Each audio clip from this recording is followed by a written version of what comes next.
Fala, torcedor santista, tudo bem com vocês? Eu sou a Nájila Luz, seja muito bem-vindo para mais um vídeo aqui no canal para a gente falar de Santos Futebol Clube. E neste sabadão, vamos com aquele resumo da semana, né? O que melhor de aconteceu com o Santos ou o que mais agitou o Santos Futebol Clube em relação a notícias. Então, se você ficou por fora das notícias do Santos durante a semana, esse é o momento de você ficar por dentro de tudo que está acontecendo no Santos Futebol Clube. Antes, já peço para você deixar o seu like e se inscrever caso você seja novo por aqui. E bom, vamos começar pela ordem cronológica dos acontecimentos, né? Primeiro, a questão da coletiva de apresentação do Fernando Diniz. Ele foi apresentado como técnico do Santos na segunda-feira, deu um treino e na terça vencemos por 1-0 o Boca Juniors. O Santos que apresentou algumas evoluções, jogando de uma forma mais compactada, algumas melhorias defensivas a gente conseguiu observar, né? Não passou tanto sufoco assim. E também na questão do gol do Felipe Jonathan, o próprio João Paulo, na entrevista coletiva, disse que foi uma jogada que foi treinada no primeiro dia de treinamento de Fernando Diniz, comandando o Santos lá no CT Rei Pelé, né? Então, mostrando que pelo menos lá no treinamento já serviu para que o Santos conseguisse vencer o Boca. E com a vitória em cima do Boca Juniors, o Santos assumiu a vice-liderança do grupo, né? Que tem o Barcelona de Guayaquil com 9 pontos. E na terça-feira, o Santos vai até a altitude pegar o The Strongest, que tem apenas 3. Então, pode encaminhar a situação, a classificação, né? Caso consiga uma vitória. Aí, depois disso, dessa vitória do Santos, né? Tivemos também as novelas de renovações. Vários jogadores com informações de que a renovação está travada, jogadores que podem renovar em breve, né, daqui a alguns dias. Então vamos falar sobre essa questão das renovações. Só para vocês sentirem um gostinho de como temos vários assuntos para falar e que é importante você continuar até o final desse vídeo, vamos falar das renovações de Carlos Sanches, Caio Jorge, Lucas Braga, Pirani, Copete, Vladimir, Marcos Leonardo, Sandri, Balieiro, Cadu e Jonathan. Então, muitas renovações aí que a gente vai comentar rapidinho. Todas essas renovações que eu estou falando aqui, tem vídeo no canal com mais detalhes, tá? Aqui, como é um vídeo de resumo, a gente vai falar um pouco mais por cima, só para você ficar por dentro do que está acontecendo. A questão do Sanches, né? O Santos fez uma proposta para o Sanches, ele respondeu essa proposta. Só para a gente entender aqui, a proposta do Santos era 1 ano de contrato, redução salarial e contrato por produtividade. O Sanches, na contraproposta, quer 2 anos de contrato, porque ele até mesmo pensa em se aposentar aqui no Santos, aceita a redução de salário, porém não quer contrato por produtividade. Então, isso que está pegando, o Santos, obviamente, espera aí a resposta, né? Dar a resposta para o Sanches ou fazer uma nova contraproposta para o jogador uruguaio que tem 36 anos. Aí temos também Caio Jorge. O que acontece com o Caio Jorge, que inclusive daqui a um mês praticamente já pode assinar um pré-contrato e sair do Santos de graça. O contrato do Caio Jorge é até dezembro deste ano.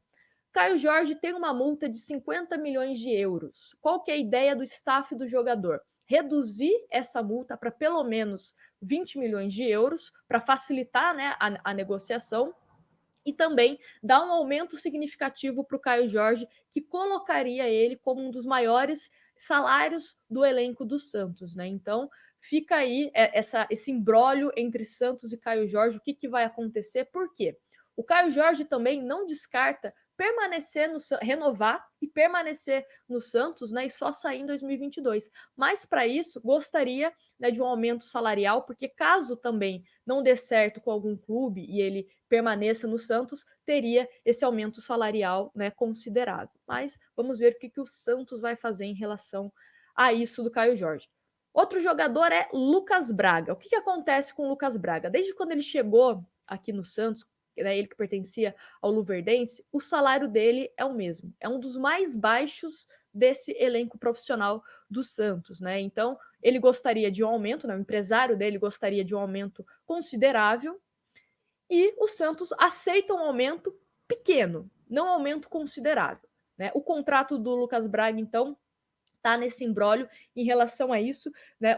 Depende de, vamos dizer assim, uma certa valorização financeira, que eu acho justo, principalmente com a saída do Soteldo. O Santos precisa de um jogador como o Lucas Braga, que tem uma recomposição muito boa, ele ajuda na marcação, principalmente o Felipe Jonathan, né, que às vezes deixa uma avenida ali, o Lucas Braga ajuda na recomposição, e tá fazendo gols, tá dando assistências, é o artilheiro do Santos nessa temporada 2021, então acho que um aumento para o Lucas Braga seria ok, porque se o Santos não der, outro clube vai oferecer um aumento e aí o Santos fica no prejuízo, vai ter que ir no mercado procurar um jogador para substituir o Lucas Braga, e a gente sabe que é mais barato manter os jogadores que estão dando certo do que você procurar no mercado um atleta que você não sabe se vai dar certo ou não e precisa desembolsar. Então, fica aí a dica, né?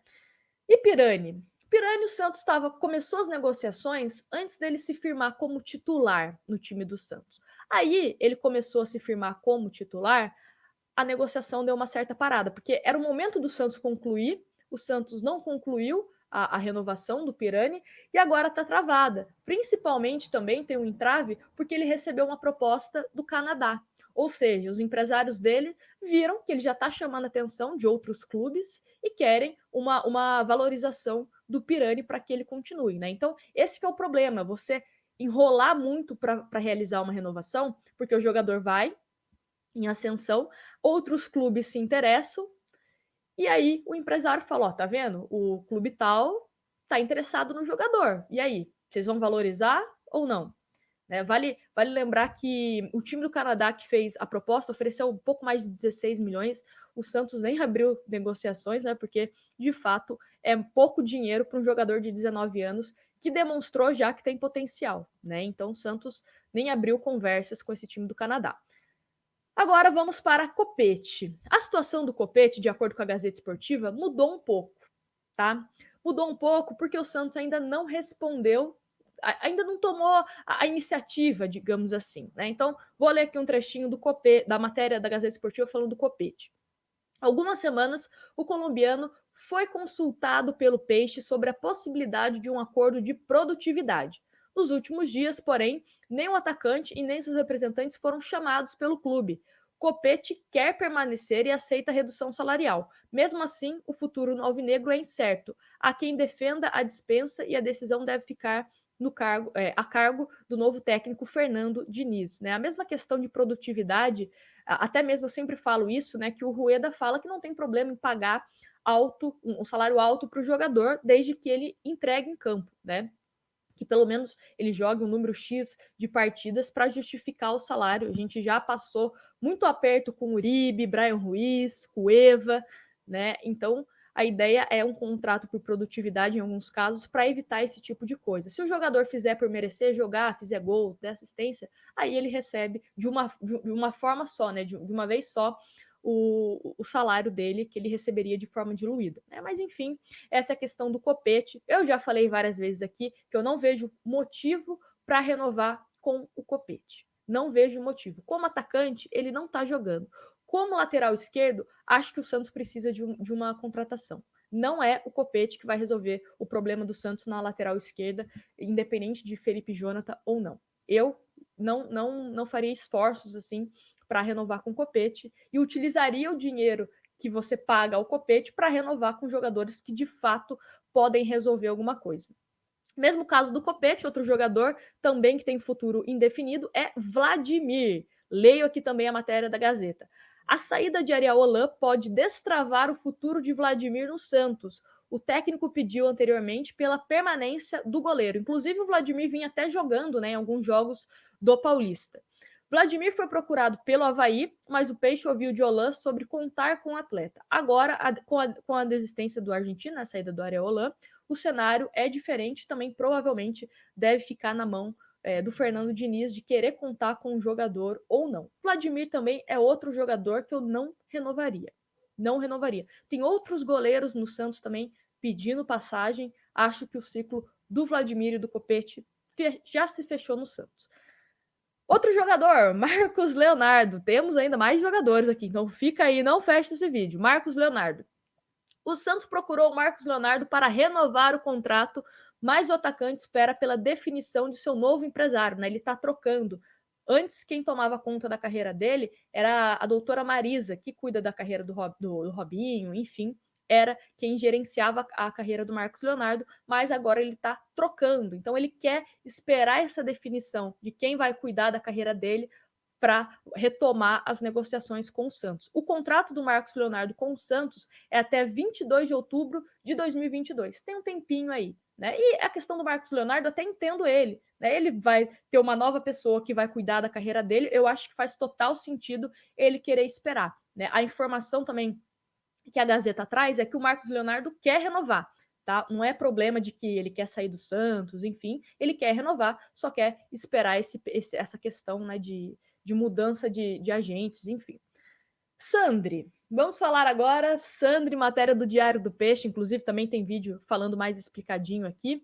E qual que é a questão do Sandri? O contrato do Sandri é válido até julho de 2022. O Santos estava até conversando com o Sandri para uma renovação de contrato, porém, ele teve essa lesão que rompeu, né, o ligamento do joelho. A expectativa de volta do Sandri é entre outubro e novembro, e o Santos quer esperar ele se recuperar para voltar às tratativas, né? É um jogador que tem um contrato mais extenso, então também não tem tanta urgência assim. Mas é aquilo que a gente sempre fala: quanto antes você renovar com o jogador, melhor. Se não acontece igual o Pirani, o Santos estava confiante numa negociação, ele começou a se destacar, recebeu proposta e voltou a estacar zero. Então, também é bom a gente pensar o quanto antes uma renovação é melhor para todo mundo, né? Vamos agora falar de Vinícius Balieiro. Balieiro também, que vem jogando cada vez mais, né? Principalmente com a ausência do Alisson, ele vem sendo titular desse time do Santos. Balieiro, de acordo com a Gazeta Esportiva, está bem encaminhada a situação. O Santos deve anunciar nos próximos dias. Ele que tem um vínculo atual até abril de 2022. O Santos vai renovar com o Vinícius Balieiro e tá por alguns detalhes aí. A mesma situação de Cadu e Jonathan, né? Eles também estão bem adiantados as negociações para renovarem com o Santos. O Jonathan, vocês devem se lembrar, né? Ele já atuou de forma improvisada na lateral esquerda, principalmente quando o Felipe Jonathan não podia jogar ou foi poupado no Paulista, né? E ele é zagueiro de origem, mas ele já jogou como lateral esquerdo e também como volante. E tem o Cadu, que tem 19 anos e a lateral direito, né? Então, mais uma opção aí para o elenco do Santos, que deve fechar essas renovações nos próximos dias. Pelo menos é a expectativa. A gente sabe que no Santos as coisas mudam do dia para a noite, mas inicialmente essa é a expectativa. E esse foi o resumo. Ah, e outra coisa, né? Santos segue também aí procurando o seu gerente de futebol. Então, essas são os resumos da semana. Espero que vocês tenham ficado bem informados. Muito obrigada a todo mundo que assistiu até aqui. Só para a gente encerrar, faço o convite para vocês me seguirem nas redes sociais, @NadilaLuz no Twitter e no Instagram. Lá eu falo de Santos o dia inteiro. Eu sou a pessoa que fala de Santos o dia inteiro nas redes sociais, tanto aqui no YouTube como no Instagram e no Twitter. Enfim, quero a participação de vocês aqui nos comentários. O que vocês estão achando dessas renovações, né? Cada dia uma novela diferente. E é isso. Espero que vocês tenham gostado do resumo da semana, que eu tenha te ajudado a entender um pouco tudo que está acontecendo no Peixe. E é isso. A gente se vê num próximo vídeo. Um grande abraço para vocês e um excelente final de semana.